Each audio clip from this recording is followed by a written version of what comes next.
নমস্কার, আমার গল্প পাঠ আসরে আপনাকে স্বাগত জানাচ্ছি। পড়ে শোনাচ্ছি সুনীল গঙ্গোপাধ্যায়ের প্রথম আলো উপন্যাসের প্রথম খণ্ডের ৪র্থ পর্ব।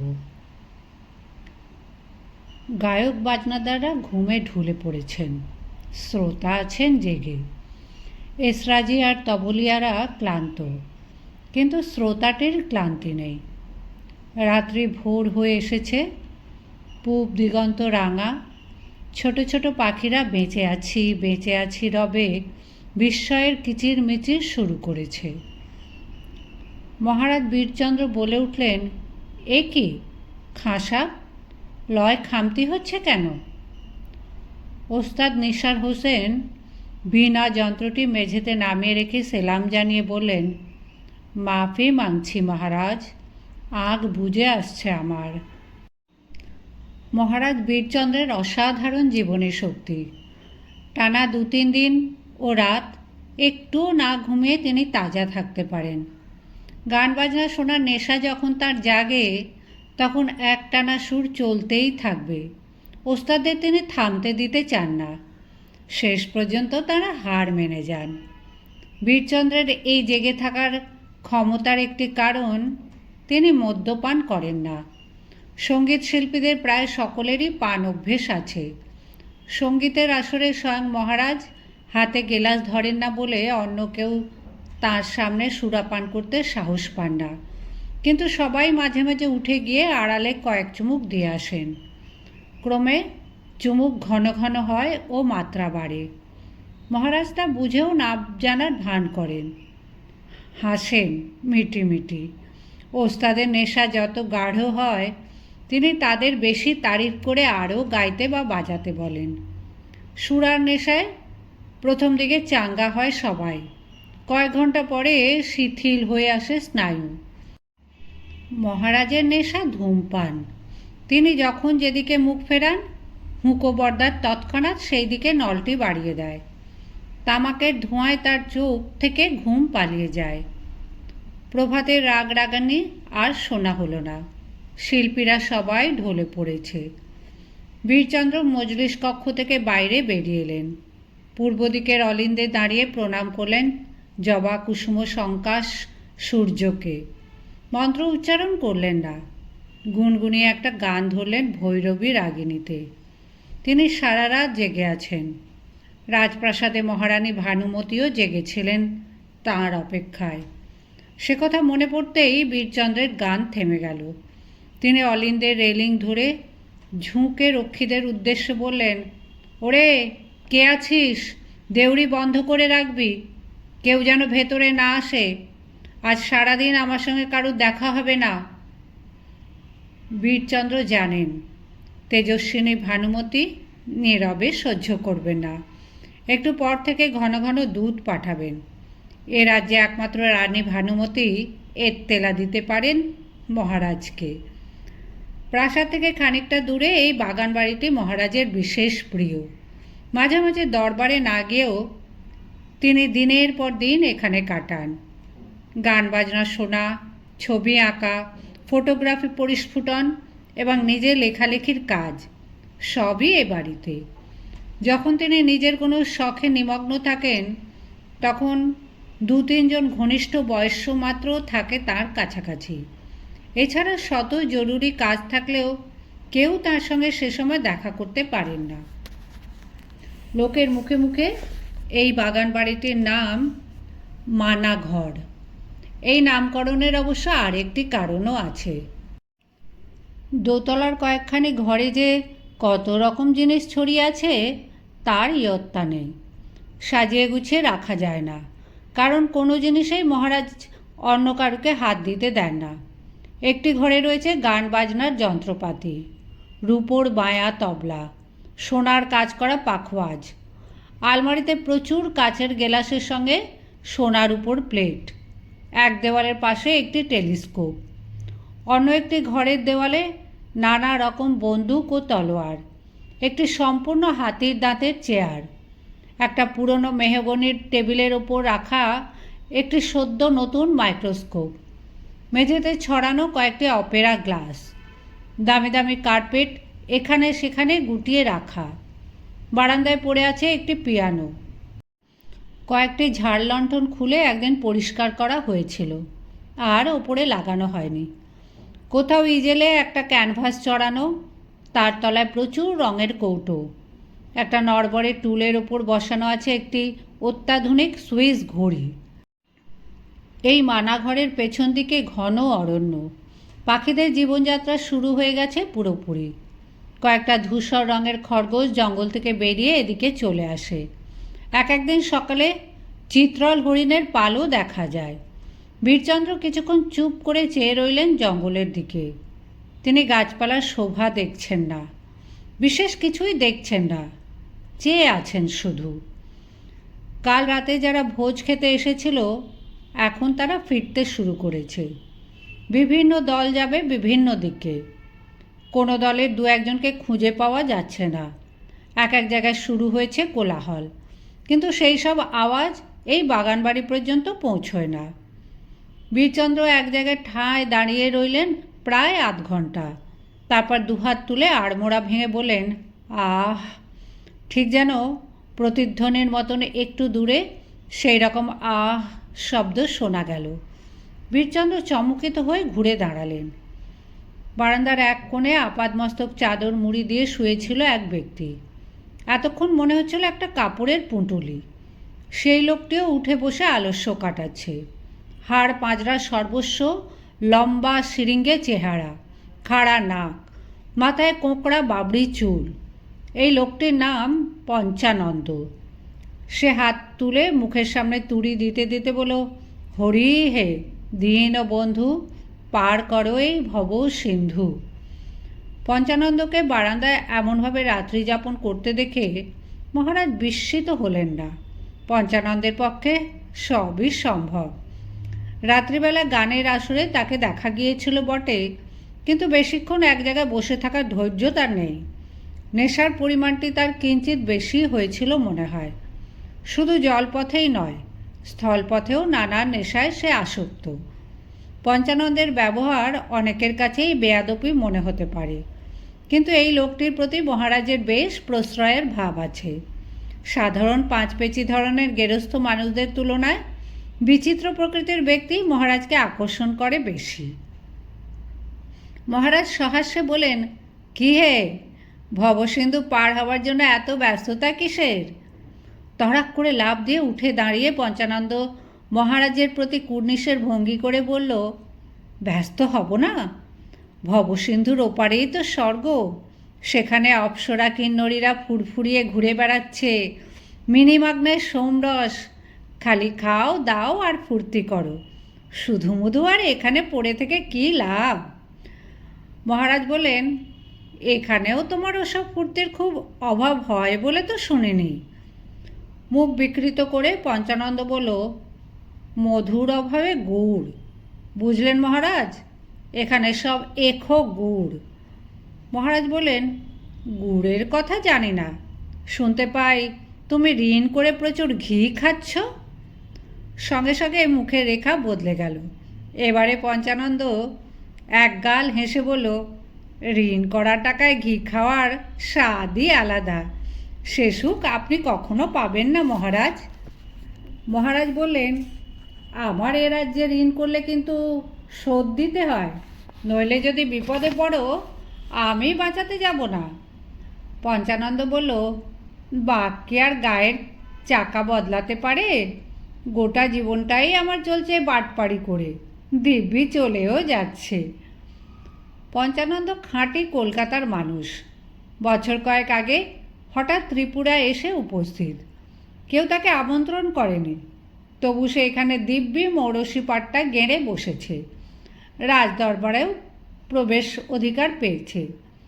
লোকে বলে, কলকাতায় বহু লোককে প্রতারিত করে বহু টাকা ঋণ নিয়ে সে পালিয়ে এসেছে এখানে।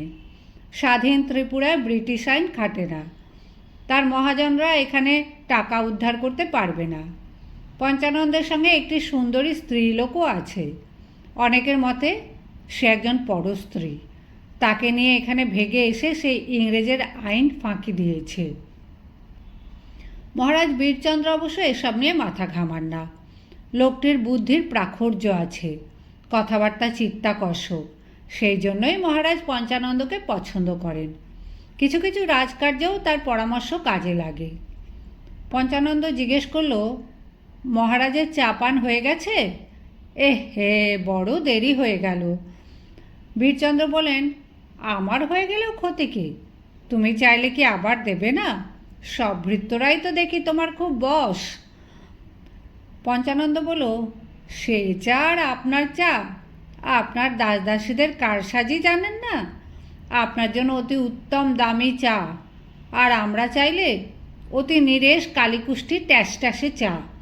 সেই জন্যই তো বলছিলুম, আপনার সঙ্গে খেলে ভালো জিনিসটার স্বাদ নিতে পারি।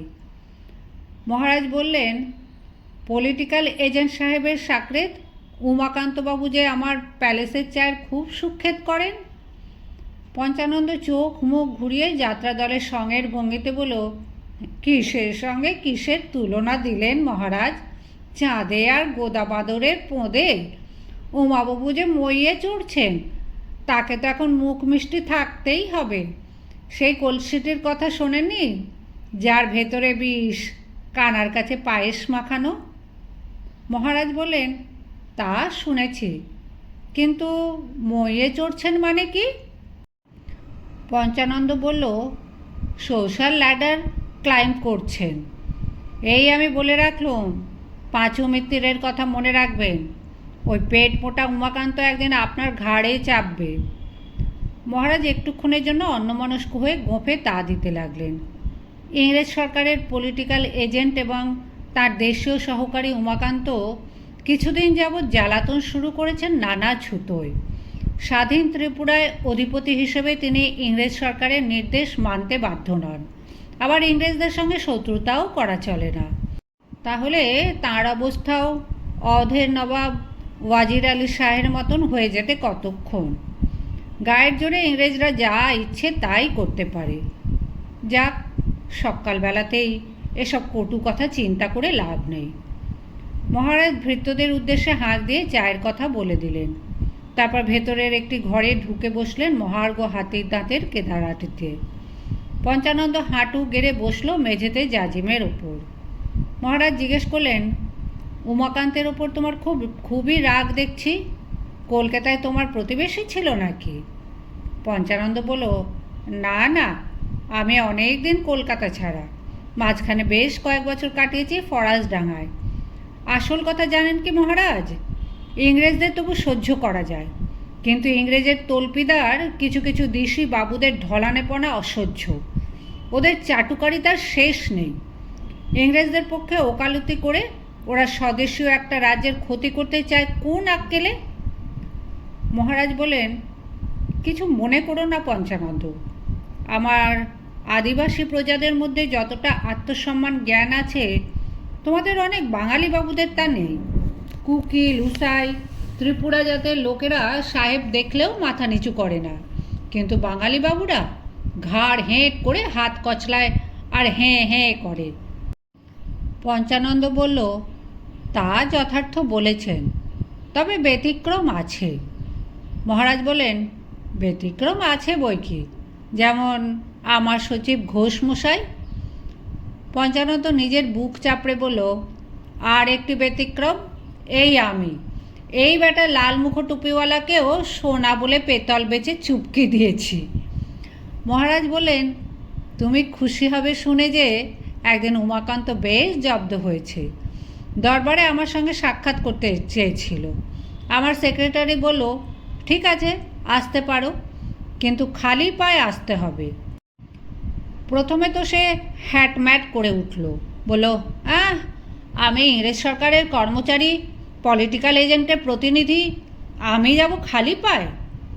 ঘোষমশাই বলল, ইংরেজের কর্মচারী বলেই তো এক স্বাধীন হিন্দু রাজার দরবারে খালি পায়ে যেতে বাধ্য। তখন আর মুখে বাক্য নেই। পঞ্চানন্দ বলল, বাহ বাহ বাহ, বেশ হয়েছে বেশ হয়েছে, হামাগুড়ি দেওয়ালেন না কেন? ইংরেজগুলো যখন আসে তখন কি করে, জুতো খোলে? মহারাজ বললেন, খালি পায়ে কি সাহেব লোক এক পাও হাঁটতে পারে? ওদের সঙ্গে আমি দরবারে দেখা করি না, প্রাইভেট অডিয়েন্স হয়, সেখানেই জুতো খোলার প্রশ্ন নেই। পঞ্চানন্দ বলল, ঘোষমশাইয়ের এলেম আছে তো, উমাকান্তকে খালি পায়ে হাঁটিয়েছে। মাইকেল মধুসূদনের মতন সেও নাকি ইংরেজিতে স্বপ্ন দেখে। বুট জুতো পরে বাহ্যে যায়, ধরাকে সরা জ্ঞান করে। হে হে হে, আমি থাকলে বলতুম মহারাজের দরবারে নাকে খত দিতে হয়। মহারাজও হাসলেন, গোফে হাত বুলিয়ে আবার বললেন, তুমি ওকে ভালোই চেনো দেখছি, তোমার সঙ্গে কখনো সাক্ষাৎ বিরোধ হয়েছে নাকি? পঞ্চানন্দ বলল, তেমন কিছু না, একবার মাত্র 15টি টাকা হাওলাত চেয়েছিলুম, তাও ওই চশমখোরটা দেয়নি। মহারাজ বললেন, টাকা ধার না দেওয়াটা খুব অন্যায়, কিন্তু দেখো বাপু, আমার কাছে আবার ধারটা চেয়ে বসো না। দুজন ভৃত্য বড় একটা কাঠের পড়াতে টিপট ও পেয়ালা পিরিচ দিয়ে গেল। কোনো রকম খাদ্যদ্রব্য নেই। একটি রূপোর জাগ ভর্তি বেলের পানার শরবত রয়েছে। চায়ের আগে তিনি প্রতিদিন প্রায় 2 গ্লাস ওই শরবত পান করেন। পঞ্চানন্দ অবশ্য বেলের পানা ছুঁল না, তার মতে এতে নিরিমিষ্টি গন্ধ আছে। চায়ের পেয়ালা হাতে নিয়ে মহারাজ জিজ্ঞেস করলেন, তুমি কি এখন বাড়ি যাবে নাকি হে? পঞ্চানন্দ একটা ছোট্ট হাই গোপন করে বলল, কাল যদু ভট্টমশাইয়ের আধখানা গান শুনতে শুনতে নিদ এসে গেল। আমার খুব জোরে জোরে নাসিকা গর্জন হয় বলে ঘর ছেড়ে চলে এসেছিলুম বারান্দায়। ফিরায় দিতে এলে শেষে সঁপিলের নিজেরে, আহা বন্দেশটি খাসা, শেষটুকু না শুনে আজ আর যাচ্ছি নে। মহারাজ বললেন, দরবারি কানাড়া, এই ফটফটে দিনের আলোয় তো সে গান শোনা যাবে না, রাত পর্যন্ত এখানেই থেকে যাবে? বাড়িতে একাকিনী বিরোহিনী তোমার পথ চেয়ে আছে না? পঞ্চানন্দ ঠোঁটের এক কোণে হেসে বলল, মাঝে মাঝে বিরোহিনীকে অপেক্ষায় অপেক্ষায় উতলা করে রাখলে রসটা মজে ভালো। মহারাজ ভুরু তুলে বললেন, বটে। তারপর উঠে দাঁড়িয়ে বলেন, আমি প্রাতঃকৃত্য সারতে যাব, তুমি যদি থেকেই যাও পঞ্চানন্দ, তাহলে এক কাজ করো, ছবির ঘরে গিয়ে রং গুলে রাখো, আজ পেন্টিং করার স্বাদ হয়েছে। পঞ্চানন্দ বলল, আমাকেও প্রকৃতির ডাকে সাড়া দিতে যেতে হবে একবার, তবে রাজকীয় প্রাতঃকৃত্যে অনেক সময় লাগে, আমাদের মতন চুনোপুটির 5 মিনিটেই হয়ে যায়। ফটোগ্রাফির মতন চিত্র অঙ্কনেও মহারাজ বীরচন্দ্রের বেশ দক্ষতা আছে। রং তুলি সব আসে কলকাতা থেকে। তিনি স্বয়ং কলকাতায় গিয়ে সাহেবপাড়ার নিলাম ঘর থেকে বিলাতি চিত্র কিনে আনেন। ক্যামেরার ব্যবহার বিষয়ে তিনি যেমন কুমারদের গৃহশিক্ষক শশীভূষণের কাছ থেকে পরামর্শ গ্রহণ করেন, সেরকম তেল জল রঙে ছবি আঁকার সময় তিনি পঞ্চানন্দের সাহায্য পান। চপলমতি পঞ্চানন্দ যেন খেলার ছলে অতি দ্রুত ফুটিয়ে তুলতে পারে মানুষ ও পশুপক্ষীর নিখুঁত রেখাচিত্র। মহারাজের তা দেখে মনে হয় এ যেন ঈশ্বরদত্ত ক্ষমতা। একজন মানুষকে দেখে হুবহু তার অবয়ব কাগজে তুলতে পারে কজন? বাক্য ছলনায় মানুষকে ভুলিয়ে ভালিয়ে ঋণ গ্রহণ করার বদলে চিত্র অঙ্কন করে পঞ্চানন্দ অনায়াসে জীবিকা নির্বাহ করতে পারত। পিতা মাতা কিংবা নিজেদের প্রতিকৃতি আঁকবার জন্য বড় মানুষেরা কত পয়সা খরচ করে, কিন্তু পঞ্চানন্দের সেদিকে কোনো মনই নেই। সাধারণ কাগজের উপর সে ইচ্ছে হলে ছবি আঁকে, সেগুলোকে ফেলে ছড়িয়ে দেয়। বেশি মানুষকে নিজের অঙ্কন কৃতিত্ব দেখিয়ে তারিফ নেবার কোনো বাসনাও তার নেই। সেরকম প্রসঙ্গ উঠলেই সে ওষ্ঠ উল্টে বলে, না না, এসব দেখাবার মতন কিছু নয়। তারপরেই খ্যাস খ্যাস করে ছিঁড়ে ফেলে সদ্য আঁকা কোনো ছবি। মহারাজ বীরচন্দ্র অবশ্য নিজের আঁকা ছবি কিংবা ক্যানভাসের বড় পেন্টিংও অন্যদের দেখাবার ব্যাপারে কুণ্ঠিত। তার রং তুলি চালনা বিশুদ্ধ শখের ব্যাপার। নিষ্কলঙ্ক পটে একটি চিত্র ফুটিয়ে তোলার আনন্দেই তিনি মশগুল। আস্তে আস্তে একটা ছবি তৈরি হওয়ার বিষয়টাই তিনি উপভোগ করেন। কখনো তার এই বাগান বাড়িতে যদি সাহেব সুবরা কিংবা বিশিষ্ট ব্যক্তিরা আসে, তখন মহারাজের নির্দেশে ক্যানভাসগুলো সরিয়ে রাখা হয়। তিনি বাইরের লোকদের তার শিল্পকীর্তি দেখাতে চান না। বীরচন্দ্রের ছবির রেখা পঞ্চানন্দের মতন সাবলীল নয়। তার পেন্টিং উচ্চাঙ্গের শিল্প হিসেবে বাহবা পাবে না, কিন্তু নিজের আনন্দের জন্য যদি কেউ অপটি হাতেও ছবি আঁকে তাতেই বা দোষ কী? যার কণ্ঠস্বর সুরেলা নয় সে কি নিজের আনন্দের জন্য গানও গাইবে না? সব খেলায় সবাই জয়ী হয় না, কিন্তু হেরোরা যদি খেলতে না চায় তাহলে তো কোনো খেলাই হবে না। মহারাজ তার অন্য গুণপনাও জাহির করতে চান না পাঁচজনের কাছে। তিনি কবিতা রচনা করেন, কিন্তু সাহিত্য জগতে প্রতিষ্ঠা পাবার কোনো বাসনা নেই তাঁর।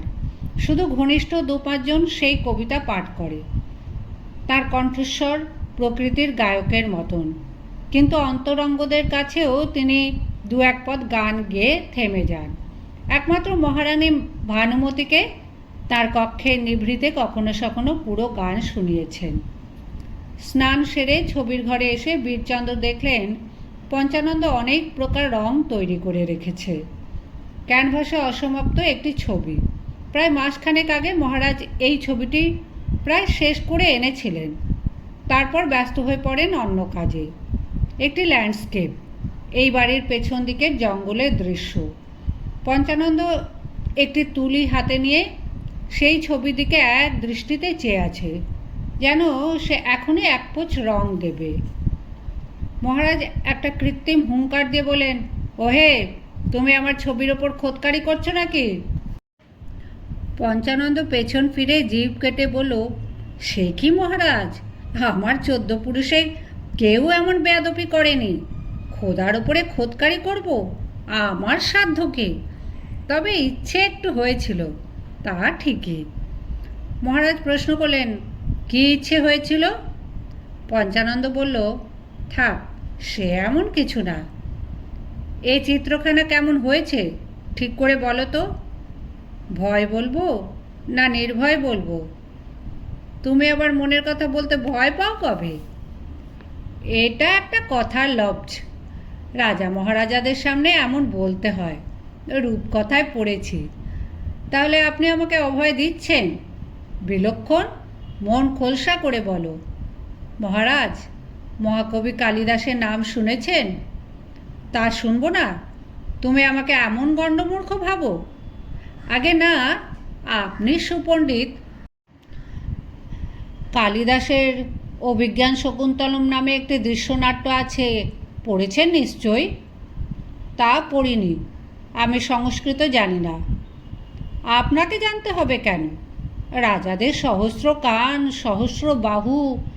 রাজারা যুদ্ধ জয় করেন অন্যের বাহু বলে, অন্যের জ্ঞান আহরণ করেন কানে শুনে।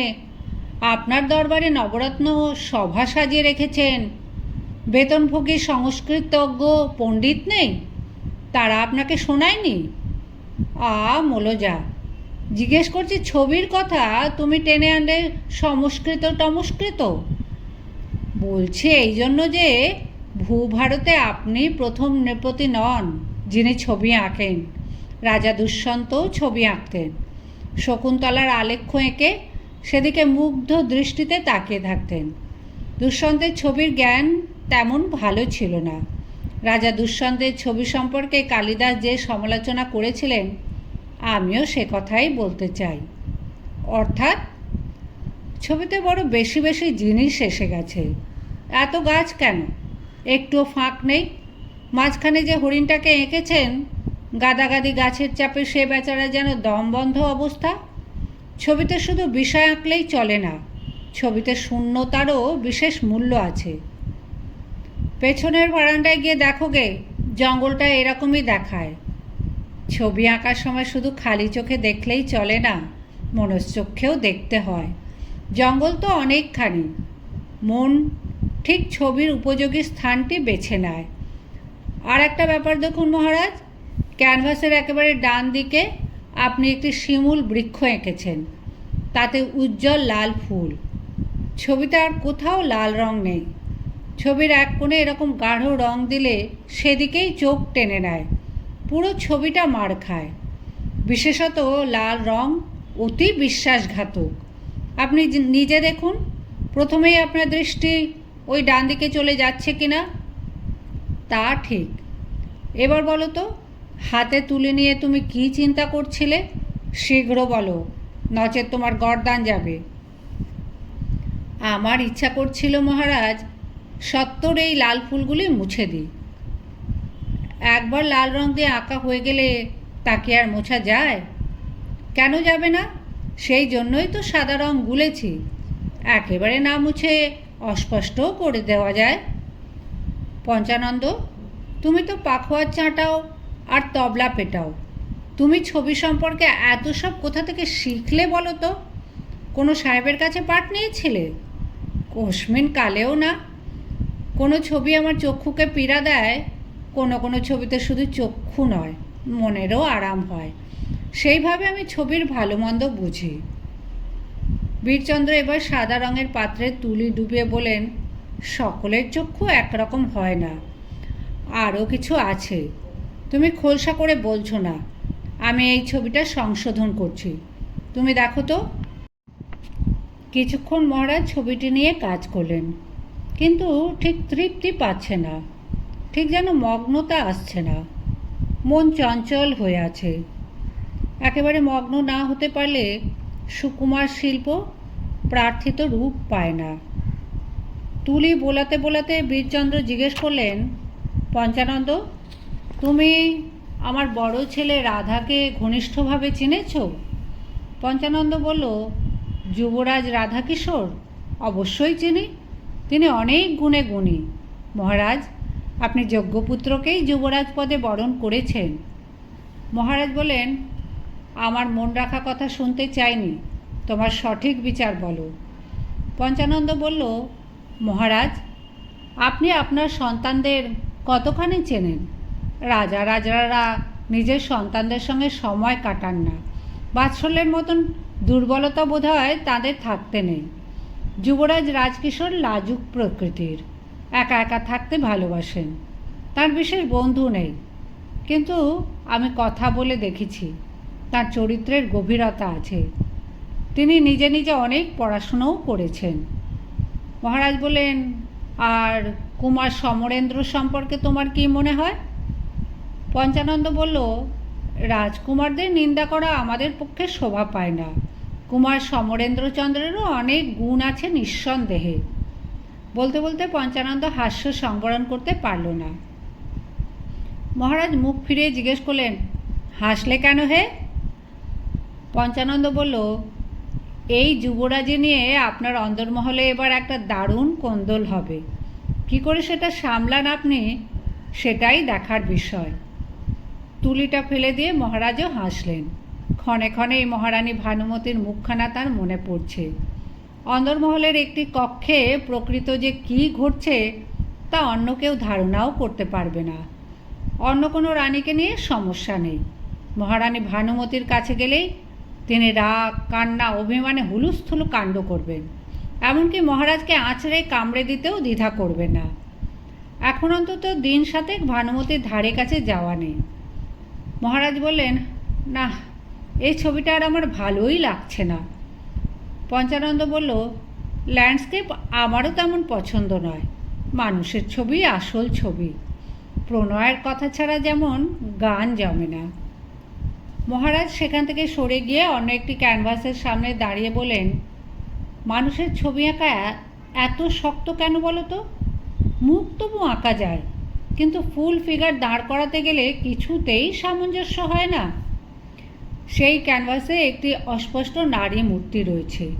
সে নারী স্খলিত বসনা, শরীর সংস্থান ও অঙ্গপ্রত্যঙ্গ খুবই দুর্বল। সেদিকে তাকিয়ে মহারাজা জিজ্ঞেস করলেন, সাহেব শিল্পীরা কত হাজারে হাজারে বিবসনা নগ্ন নারীদের আঁকে, এদেশে কেউ কি পারে? পঞ্চানন্দ বলল, সাহেবরা হুবহু নরনারীর শরীর আঁকতে পারে। তার কারণ তারা যে মডেল নেয়। মহারাজ বললেন, তার মানে? পঞ্চানন্দ বলল, জীবন্ত কোনো স্ত্রীলোক কিংবা ব্যাটা ছেলেকে ঘন্টার পর ঘন্টা চোখের সামনে রেখে শিল্পীরা তাদের অ্যানাটমি নকল করে। মহারাজ অবিশ্বাসের সুরে বলেন, যা কী যে বলো! কোনো ভদ্রঘরের মেয়ে ছেড়ে সব কিছু খুলে টুলে শিল্পীর সামনে দাঁড়াতে রাজি হবে নাকি? রাজ্যের হেজি পেজি লোক আঁকা ছবিতে তাদের শরীর দেখবে? ওদের সমাজ এমন উচ্ছন্নে গেলে ওরা এত দেশ জয় করে কিভাবে? পঞ্চানন্দ বলল, মহারাজ, পশ্চিম দেশে মানুষের নগ্ন শরীর নিয়ে চিত্র অঙ্কন কিংবা মূর্তি গড়া নিন্দনীয় নয়, তাকে ওরা বলে আর্ট। আমাদের এই ভারতেও হিন্দু আমলে উল্লঙ্গ মূর্তি গড়া হয়েছে, এমন কত শ্লোক লেখা হয়েছে।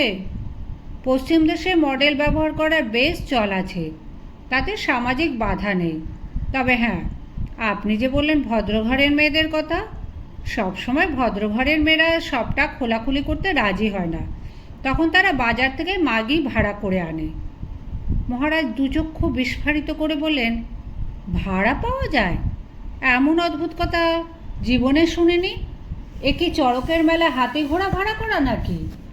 পঞ্চানন্দ বলল, আমি তো কিছুদিন চন্দননগরে ছিলাম, ফরাসিদের কাছে ওদের ছবি আঁকার কথা শুনেছি। সে দেশ ছবির জন্য খুব সুখ্যাত, জানেন তো। প্যারিস নগরীতে দলে দলে যুবকেরা ছবি আঁকা শেখে, আঁকার স্কুল আছে। সেখানে বারবনিতা কিংবা কোনো চাকরানিকে রোজ হিসেবে টাকা দেয়। মাস্টারের নির্দেশে সেই মাগিরা কখনো কাপড় খুলে শুয়ে থাকে, কখনো দাঁড়ায়, কখনো দেওয়ালে হেলান দেয়। ছাত্ররা একসঙ্গে সেই সব ভঙ্গি আঁকা শেখে। এর মধ্যে দোষের কিছু নেই। মহারাজ বলেন, ও, এ দেশে তো তা সম্ভব নয়।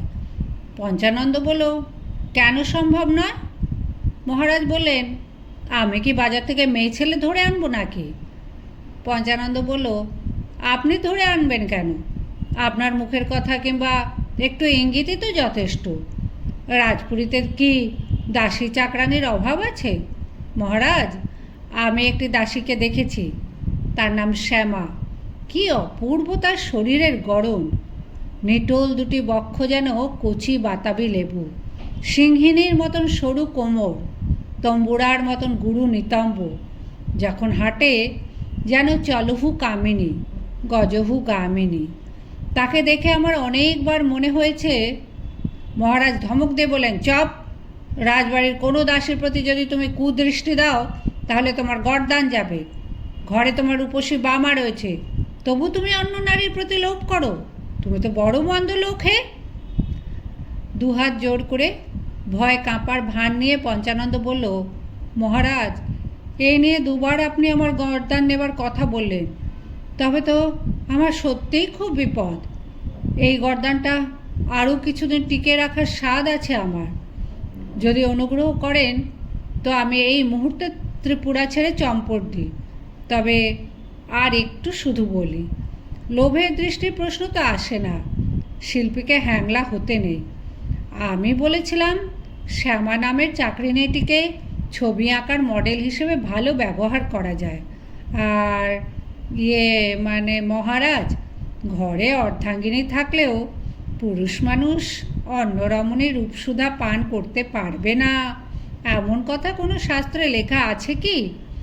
যদি বা থাকে, স্বয়ং মহারাজ কি তা মানেন?